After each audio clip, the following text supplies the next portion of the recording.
Hello South Africa. It is Wednesday, April 20, 2022, and here are the top 6 stories that have made headlines for today. Zuma's new friend linked to whites only town. His name may sound familiar to some of you. He's a high-profile businessman who has been active in the mining, gold, and diamond industries. However, a number of accusers have labeled Liebenberg as a conman. Several Facebook groups have been set up, allegedly exposing the Northern Cape resident as a fraud. It's believed he has been part of several Ponzi schemes, which have illegally taken money from investors. Activists open case of culpable homicide against Ramaphosa. Climate justice activists have opened a case of culpable homicide against President Cyril Ramaphosa. The president's name is not the only one in black and white, as ministers and other government representatives have been named. This follows the deaths of over 400 people due to the floods in KwaZulu-Natal, KZN.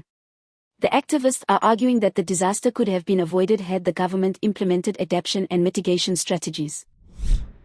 SSA SDR disaster grant. The Department of Social Development is encouraging residents of KwaZulu-Natal, KZN, who were affected by the devastating floods to apply for the Social Relief of Distress (SRD) grant for disasters.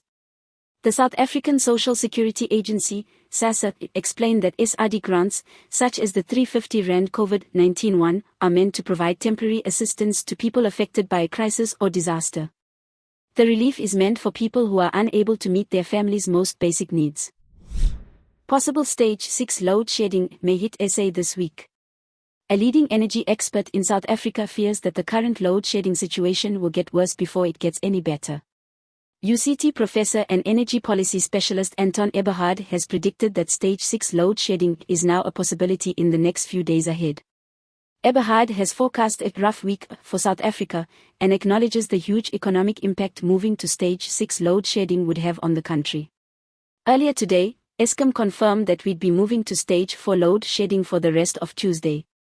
Cape Town, however, will remain at stage 3. New flight route connecting Cape Town to USA approved.